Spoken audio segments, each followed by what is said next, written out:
Welcome back to another episode of the Picture Perfect podcast with me, one of your hosts, Holly Pierce, joined by my co-host, Kat Osterman, the queen of drop balls, which is going to be our topic today. We're going to talk all things drop balls, give you guys some tips, and you're going to learn about drop balls, like I said, from the absolute best, in my opinion, to ever do it. So this is a really good topic, and who better to talk about drop balls, like I said, than Kat Osterman. So welcome, thanks for joining us. And Kat, I'm going to kick it straight over to you. Yeah, so drop ball is one of my favorite pitches. I think when people ask what your favorite pitch is, I'm always like, I can't really pick between the three. Obviously, when I sneak a rise ball in, it's nice. Curveball is consistent. I can get strikes with it rather easily. But, the drop ball, man, it's a fun pitch because you can get miss hits with it. I obviously got a lot of swing and misses with it, and that's why it sometimes is my favorite, is just because to watch people swing big and how big they miss it's fun. But I think the key to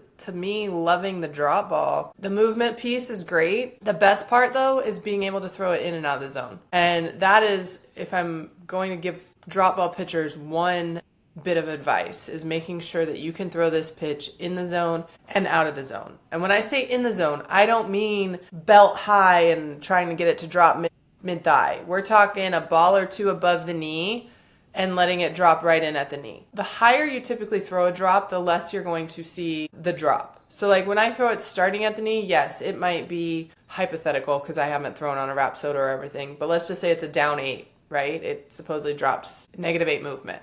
If I throw it at the knee and it does that, that's great. But when I throw it higher, I'm increasing, or I'm getting out in front of my hip a little bit farther. And so now the ability to pull off of it is a little bit less. So while it still drops and has great spin, it's not down 8. And I don't want it to be down 8, because that's really hard to try to figure out where you throw it in the zone. But if you can throw it where it lands at the knees, and then I can throw it a little bit below the knee, and then I can throw it where it looks like it starts right below the knee and ends up at your toes. Those are all different things, and we'll get into talking about controlling it for like a short hop too, because I was able to do that with my catcher. But it's a pitch that then allows you to go through so many different heights that while it's the same pitch, you can do a lot of things with it. And so it is my favorite pitch. It was my favorite pitch to manipulate. Obviously, as I got a lot older, towards the end of my career, I kind of played with being able to screw it out a little bit, like give it a little bit of a tail away, just to show something different with hitters that have seen me all the time, especially with Athletes Unlimited.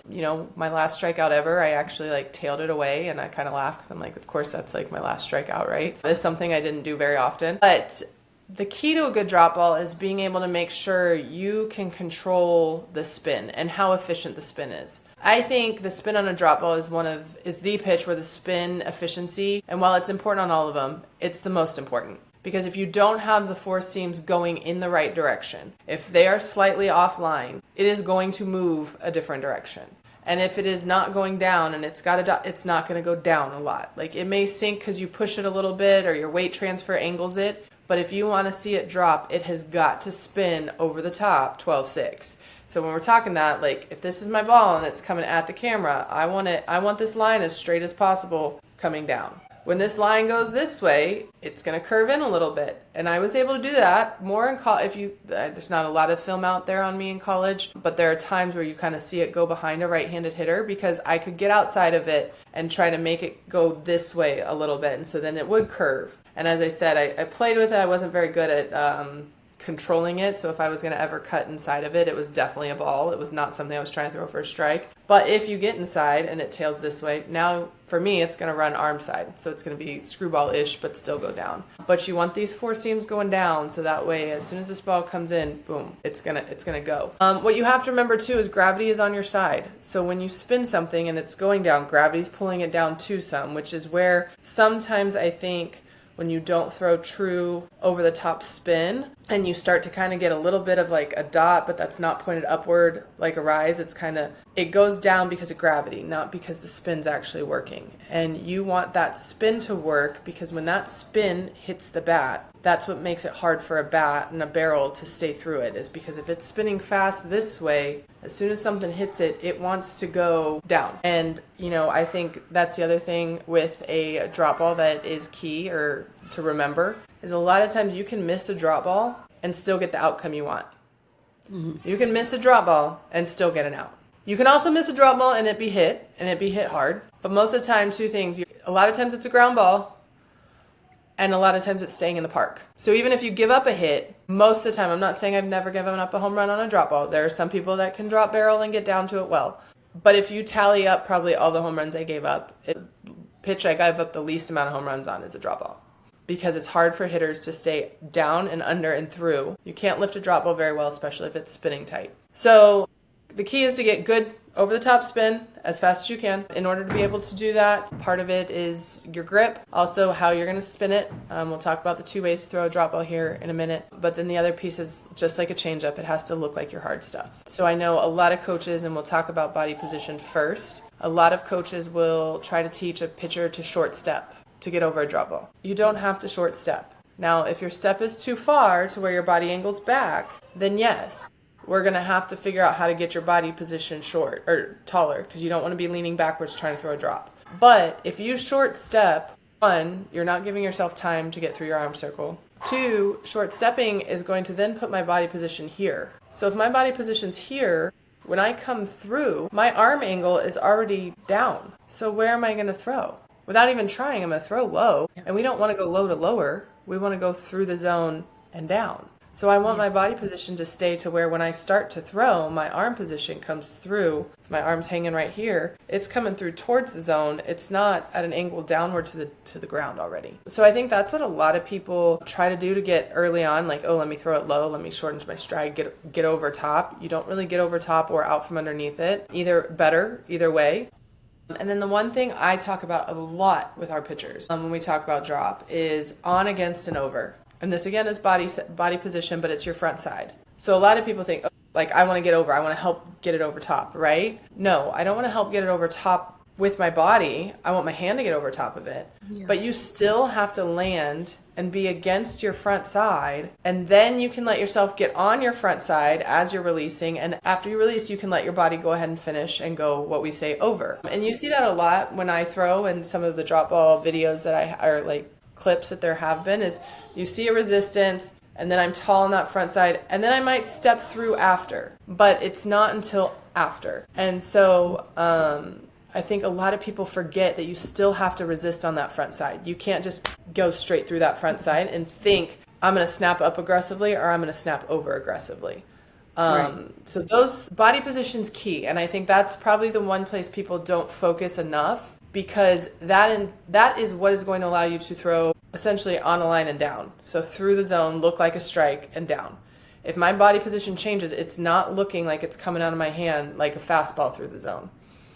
And I like that. I mean, I look for resistance on the front side anytime I have a pitcher that's like, oh, I have drop ball problems, because a lot of times they just blow through that front side thinking, oh, I need to get forward and get over.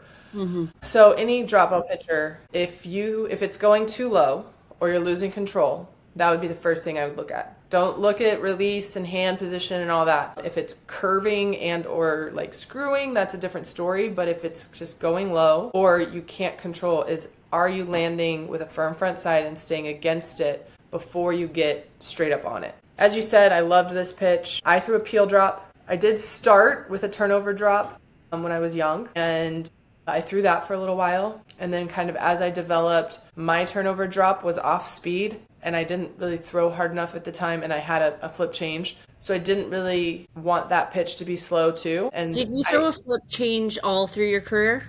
Was that your changeup? That was my changeup till I was it was attempted to be my changeup all the way through. When I was about 14 or 15, I started throwing my rise ball, so I didn't throw it as much. And so by the time I got to college, it was and so when I got to college, I actually threw kind of similar to a flip, but not really, like out the back of my hand. Okay. So I tried to come through and get all the way around it. I tried a bunch of different changeups just because after I lost it, nothing was really consistent. But early on, I threw the flip and it was good. I don't know if it would have stayed good if I kept throwing it routinely, but I had a lot of success early on with that pitch. Mm-hmm.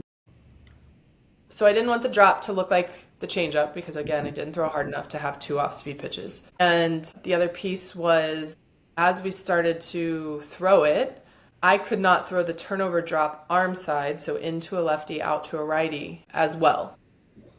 She's I a had a lefty, hard time. guys. I'm sure you all know Yeah. that, but in case you forgot. Yeah. So for me, yeah, into a lefty, out to a righty because I'm left-handed. But arm side was hard to stay and get over the top since you're not really going, unless you step way over, you're not really going with your hip line. So there's that invisible line that you have to follow to that corner and still stay down without cutting across. And I don't know about you, Holly. I find a lot of pitchers who throw turnover drops, and it's a great pitch. I've had some that can throw it both sides, but most of them are really good going across their body, so glove side. So Yeah. righties away to right-handed hitters, lefties away to left-handed hitters. And that's great. It's a great pitch. But I'll tell you what's really hard for hitters to hit is something that's coming at their knees and dropping down because they have to now like drop their eyes and stay down longer when you can throw it on the inside. So as I got older, we played with, again, if you've listened to the podcast, you know, if you're new here, welcome. But I threw a corkscrew fastball. So my dad and I worked on just trying to throw a downspin fastball, really, is what kind of spawned the peel drop. And so we tried to just get something that spun down because everything I had spun up. And started playing with that. Went to see a couple people about it, like, hey, what do you think of this pitch? And then one of them was like, that is called a peel drop. That is not called a fastball because it was just because of how it was dropping. And then started practicing with, you know, the strings, put them out in front, seeing it go over and down. And that was where it's like, okay, no, this is really dropping. But with that being said, it was real simple is peel drop. Again, just like you grip, I don't have a full ball in here, but, well, I do, but they're all like, so this is a partial ball. But you grip across the horseshoe. And I think the biggest key for me was one, that this middle finger lined up with the line, and two, the thumb lined up with the line. And I say this is key because this thumb is what I look to a lot from the time I started throwing it till the time I finished playing. Is if my drop fell off, I always flipped over first when I was gripping because there were times where without knowing, this slides. And now while I think I'm pulling straight out, I'm not getting tight spin. I'm not getting the break I'm used to. Maybe it's tailing a little bit or it just looks wonky. And that being off was all the difference in really being able to pull out from underneath this straight. So my key was always, and this is again why I love throwing with line balls, is making sure now my fingers have a point to have to be on, right? It's not just, oh, let me see if they're lined up. Nope, they're lined up because they're on a line. So I grip it here. The big thing that is different, and I'm going to stand up so you're going to lose my head for a second, but just so our viewers can see, is when you get to the bottom, it is allowing this part here to roll, right? It's releasing this thumb just a little bit to where it rolls first and then you pull. So it's not a here and I'm going to try to do this to pull out from under it. I'm letting this roll so then my fingers can go here. So, oops, I don't know what I just ran over. So for people, if we're throwing, it's not my child. So if I'm throwing, fingers are lined up, I'm getting in, I'm a little bit short arms because of just our angle, but I'm here and I'm letting this roll and pull. So this lets go, it starts heading down, and then I'm going to pull my fingers first out from under it, and then with my fingers, now all of this is going to come up and follow through. What's not happening is a shoulder and elbow that's increasing the height of my release. So if you start with fingers will allow everything else to pull up. And if you pull hard enough, yes, like that's what you'll see a lot when I finish. I flip my hand, but that's just from pulling so hard. It is not because I turn, right? That's part of, I talk about this with my clinics and my lessons. That's part of like the natural internal rotation. You pull and then your hand's going to, like, you're not going to pull up and stay this way. If I pull and pull out from something, like you're going to end up doing this. Yeah. That's the peel, is like just letting your fingers do the work. How fast do you feel like you're pulling up off the ball? It's a quick pull? It's a very quick pull. It is not slow. It is boom. Get in position and get out, right? I used to say like the magicians who pulled the tablecloth off. That's exactly the point I was about to get to. But then I I'm like, do kids even see magicians anymore these days? So is that like a long gone trick? I was going to say, and I don't even know if they have hula hoops anymore, but I remember when I used to play with hula hoops, you know, when you would like go pull it back and then have it start spinning backwards. Yes. That's what I use a lot with pitchers, but then I'm like, do kids even have hula hoops anymore? I don't even know, but maybe our adults out there can, either the magician pulling the tablecloth or, you know, a hula hoop when you would do this and yank it back and like to get that backspin. Right. But yeah, that's kind of what I was thinking of. Yeah, so you're really just trying to like rip those fingers out from under it. The big thing too is making sure when you come in, like again, you're not coming in cocked back. I'm also not coming in with my fingers all the way under. So like a fastball, a lot of times you come in here so you can push, because I guess we're snapping, but we're trying to stay behind a fastball. I'm not trying to stay behind my drop ball. I'm trying to get out from underneath it. So making sure those fingers aren't too far under the ball to where you can't pull. So I try to come in like pretty almost straight up and down, like let that thumb just point. And I think the big thing is let it fly.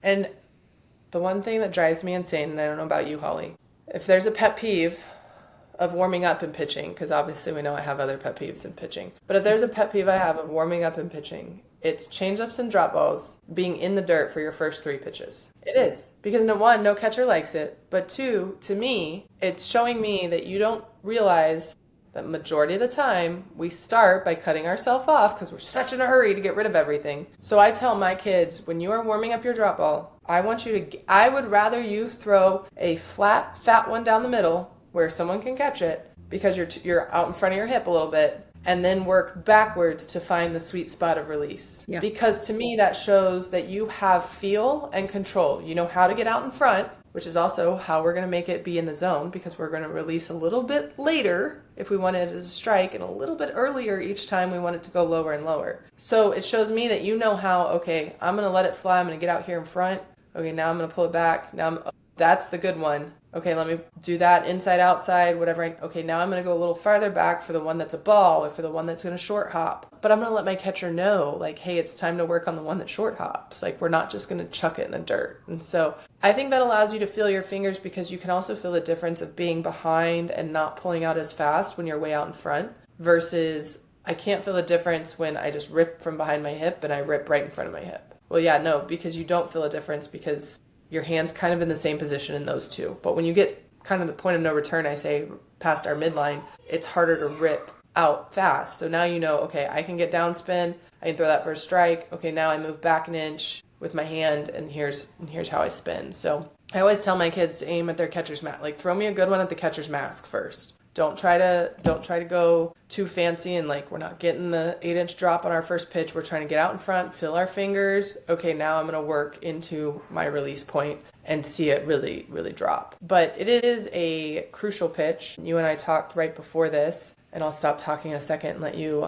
either chime in or ask questions. But it is a pitch that I wish more pitchers learned, as you said, third, right? Fastball, changeup. I've told people I learned my rise ball first. Not what I would recommend. It didn't hurt me, but not what I'd recommend. Because again, I threw it for 9 months in a driveway before I ever threw it in a game. So it's not like I learned it and went and threw it. One, I think a drop ball can be learned and utilized a little quicker than a rise or a curve. But secondly, if a pitcher has a good drop ball, or even, it doesn't even have to be good in the sense of like A+. You can have a B+, B+, A- drop ball, and it is still very effective and very capable of being utilized more often than you believe.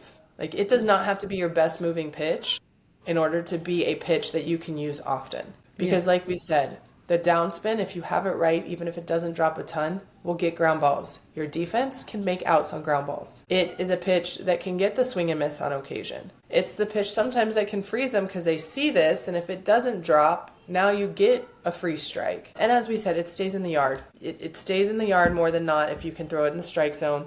It does not get lifted out of the park easily. And that's where a lot of pitchers, we learn the rise and we get so many swing and misses at a young age. Then you get to the older age, they either learn how to get the top hand on top of it or they learn how to lay off it. And all of a sudden you bring a rise ball back down in the zone and that sucker's flying. Yeah. But if I throw a drop ball and I bring it up a little bit, unless they're dropping barrel really well, I'm probably still going to get some really good outs on that pitch. Mm-hmm. And that's the key, is the job and our goal is to throw quality pitches that eventually hopefully lead to outs, right? Right.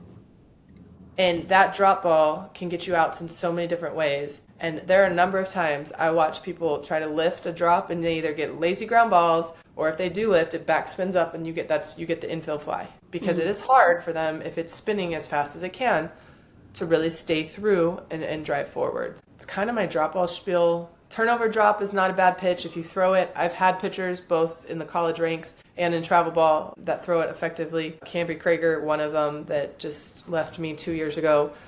She's at Baylor now. She has a drop ball. And again, if you put her on the Rapsodo, it's not churning out a massive spin rate. It's not churning out like a negative 12 drop, but she throws it with conviction. She knows how to throw it in the zone, out of the zone, both sides of the plate, which we worked on because she didn't like throwing it arm side. She's right-handed, so she didn't like throwing it arm side, but we figured it out. But that pitch, and then as soon as we just threw a high fastball to like change the eye level, it became more effective, even though it's not a crazy moving pitch.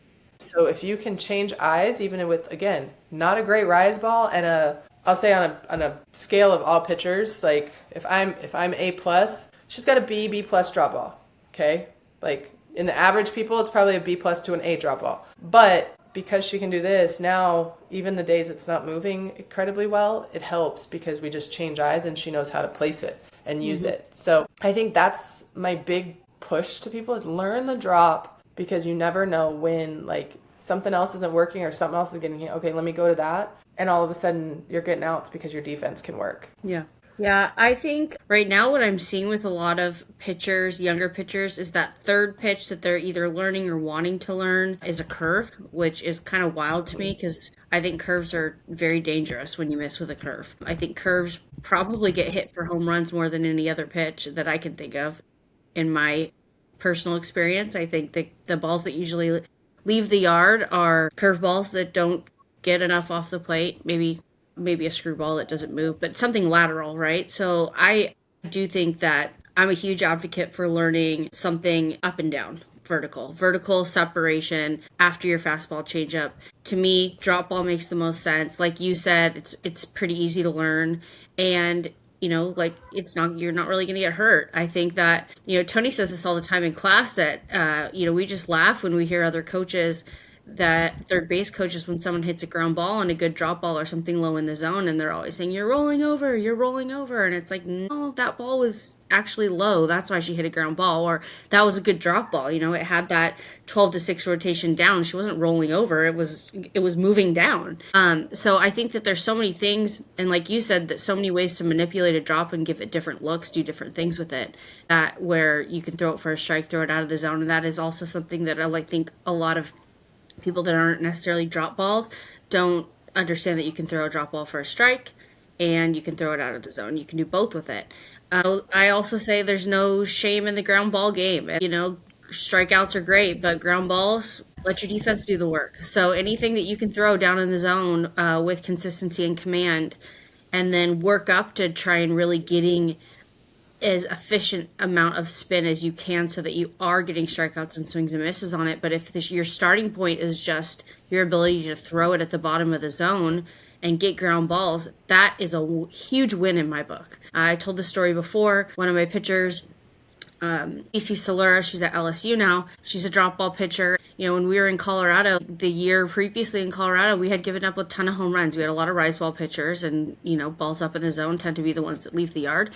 My goal to her was, I don't care if you get strikeouts, I don't care if you win games, all I want you to do is, and I'm trying to remember what it was, maybe 20 strikeouts, or 20 ground balls a game, or 15 ground balls a game, whatever it is. But that was our tangible goal, was like, I don't even care if it's an out. Let's try and get 15 ground balls each game. That's your job. Even if they're hits, they're probably going to be singles. They're not going to be home runs, right? So, and then working that process, and that goal actually led to the results. We ended up winning some big games. She beat Iowa Premier, which it was Tegan Gavon was pitching for them at the time. So it was a pitcher's duel against her and Tegan, and Cece came out on top by just going out there and trying to get ground balls and rolling them up, and we had a good defense. But I think that it really is a pretty safe pitch too, like we keep saying, you're not going to get too hurt on it. My question to you would be, for people that are rise ball pitchers or have natural upspin, what's going to be the challenge maybe for them that, I think a lot of pitchers either tend to be one or the other. You're kind of an anomaly where you had the ability to be elite at both. But for pitchers that it's easier for them to throw a rise, what challenges do you see with rise balls and their ability to really master a drop? It's the ability to feel the feel. Let me turn here. Is when you're coming in. So, rise ball, curve ball, you tend to come in kind of here, so you can stay. So if I'm throwing one, I come in here, so I can either come in and cut around, right, or I come in here so I can drop. So when you come with a drop, the biggest thing is like you do your arm circle, but as you come through in this back part, we have to rotate down. And a lot of people, I don't feel like talk to rise ball and drop ball pitchers about, okay, yes, I can come here. At what point do I have to be rotated down? I was a little probably higher than the point where you have to be rotated to ball coming through first. But because no one talks to them about that, they get in this position where they come in where they're under the ball with both wrist and fingers. And then they're trying to pull out or turn over and you can't. So you have to really let that ball and that wrist come in facing, and almost you have to really have like a noodle wrist and fingers coming in. You can't be gripping, getting ready to like, wow. It's not curve where we're ripping around it or rise where we're really driving under it. I kind of like to say they're both turnover and this. While it's aggressive, it's kind of like a finesse pitch. Like I'm going to come in and I'm going to be fast, but I'm not I'm not really trying hard to drive under. Yeah. I'm going to let the speed of the snap be what makes the ball spin, not the pressure. Neither one do you have a ton of pressure on your fingers. And again, I didn't throw the turnover long term, so it's been a while since I've thrown one. But even when you place and I usually have them, here's another little gadget. I usually have them close off the C. I don't know why, it doesn't matter. Just pick a seam as long as it's with the C some way. But even when we're doing this and we go on top of this, I'm not telling you to like go on top and squeeze this. Can you move it a little bit closer to you? There you go. Okay. Okay. So like if I'm going to turn over eventually, right, I'm not squeezing this. Because if I squeeze this is automatically going to squeeze, and now this is going to be slow, and I want it to be fast. Mm-hmm. So I'm on the seam with a little pressure, but I feel like drops are the one pitch that you're not putting a ton of pressure on your fingers. Agreed. And that's why I call it a finesse pitch, because we're not trying to death grip the drop ball by any means. Yeah, I was a drop ball pitcher, and it's kind of funny saying that in the presence of you, because like I said, the ultimate queen of drop balls. But I love drop balls, love throwing drop balls. And yeah, especially on my best days when they felt good, it feels good coming out of your hand. It feels smooth. Like it really is. Finesse pitch is kind of the perfect term for it, because it does feel from all the way through here, part of your arm. Like for me, when I threw a turnover outside and I threw a peel inside. But it just like, it feels good coming out of your hand, and it's smooth and it's not forced. And so that leads me to another question. I see with a lot of pitchers now, quite a few pitchers that really kind of cup the ball. Mm-hmm. We don't have to go into all of that, but how does that come into play if we have a pitcher that's in this position throughout her motion, her ability, especially right. for heel to like pull off of it? Well, the key to that is going to be when you come up cupped, whether it's this, and my arms are too long, whether it's this way, whatever however out, is again, not like I look weird that way. So when you're cupped, is when you get back here, you have to let it flop, like you have to uncup at some point. And I think that's the big difference on rise ball pitchers or upspin pitchers who cup, is like at some point you have to uncup to throw a drop. And so where are you going to do that it doesn't give it away? Because if you cup coming up, you got to stay cupped coming up to get a drop ball. But again, if you lay out too soon, older levels, people are going to pick up on it, right? Yeah. So where are you going to be able to uncup to where now you're letting that wrist and fingers be lengthened, especially a peel drop. But even a turnover, you don't want to be cupped, because that's going to limit how much your hand can get over if you're cupped in this position. I teach that, but I have a lot of pitchers that come in that are already kind of doing that. So would you say would you change that about a pitcher if they came to you and they were really cupping the ball? Yes, unless they have absolutely tiny hands. One of my first jobs was at DePaul University, and one of my pitchers was a good little upspin pitcher, and like she had to cup because she had tiny hands. I was impressed with how well she spun the ball with how tiny her hands were, but she had been taught to cup everything, and so therefore once we did try to learn a drop, it was not easy because we had to cup to mask it, but then figure out, okay, how can we get over top? So unless they have like real small hands, I try to eliminate the cupping. Yeah, same. I'm not team cup, but yeah, like I said, everybody, so we have pitchers that come in, but especially because at the range, at the range specifically, we're not doing mechanics necessarily. We're taking the tools they have and teaching them how to win with the tools that they have. So that's not really the place for the range. Now, when I'm working with pitchers outside of the range, that's a different story. But so, we've got all pitchers with all different kinds of mechanics that come in, or I'm not going to say mechanics, styles, I guess, styles that come in. I have been seeing that kind of more and more. So I think that's an interesting thing. And yes, I do think that that definitely affects their ability to throw drops, I've noticed. But so with that, now, what do you think for somebody that is a drop ball pitcher or has a really good drop ball? What's a good, like a half to other pitch that you think they need to master to set that drop ball up and continue to keep it effective innings 1 through 7? Well, again, like we said, it should be your third pitch. So I think your drop and changeup should be able to mirror each other, especially the older you get. Hard sometimes with the littles, especially if they learn to flip, because your flip is not going to mirror a drop ball. But as you get older, you figure out how to manipulate the change to where it can look like your drop, because now you're throwing the same pitch but 2 different speeds, which is going to create a lot of chaos. And then the last piece is I'm not going to say learn a rise ball. I'm going to say learn how to locate a hard, fast pitch up and in just to change the eye level. And it can be a fastball. And I've seen it work at the highest levels, right? It doesn't have to be rising, because the second a hitter sees something up here, they go jumping. And you're not going to throw it enough for them to be like, oh, it doesn't really rise, or the spin is this. You're just showing it enough that it's changing eye level. But I really think, and that's the one thing I didn't have, so it's kind of ironic that I say that, is I didn't really have a good changeup that mirrored my drop. But what I did instead is my drop and my curve tunneled, especially to lefties. And that was like one of the best compliments I got first year of AU. A hitter came to me and was like, I have not seen a lefty tunnel a curve and a drop so well. She's like, I literally have to guess on which way it's going, whether it's going down or out. And she's like, that's incredible. And I was like, yes, like 1, still got it. But 2, like that's the goal, right? Is to make hitters not know which way the ball is going until as late as possible. So I think tunneling it with a changeup is easier for people to learn. And then obviously the older you get, you master it because you've done it 10,000 times. But if you, for some reason, get older and don't have a good changeup that does it, then you want to tunnel it with a pitch that moves laterally. Yeah. All right. Well, do you have anything else on the drop for our listeners? Or we could also have you guys drop questions in the comments, because I'm sure that this is going to be probably one of everybody's favorite episodes. I mean, say it again for the millionth time. Who better to learn about drop balls than from Kat Osterman?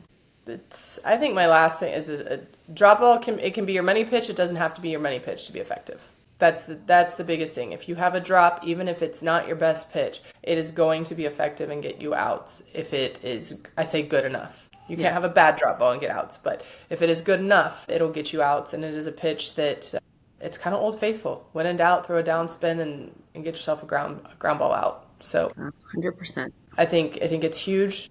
Like I said, you can make mistakes with it, I feel like, a little bit more and get away with it. If it stays on plane inside and it's up, like, it's probably not going to get us hit as much as long as it's not over the plate. So there's a little bit more room for error with that pitch. But when in doubt, drop ball is old faithful and Old faithful.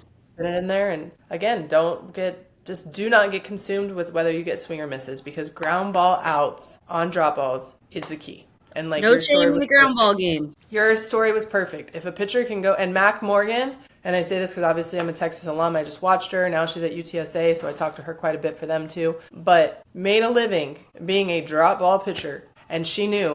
She was like, I think she said, she joked. She was like, yeah, like my season high strikeouts last year was like 5. And she's like, but I don't care because it's a ground ball. And how many times she gets the ground ball for a double play if somebody does get a hit or a walk or whatever. Like, ground balls are your best friend. They don't leave the yard. Nope. Ground balls do not leave the yard. Can't defend home runs, but we can defend ground balls. 100%. And with that, thank you guys for joining us.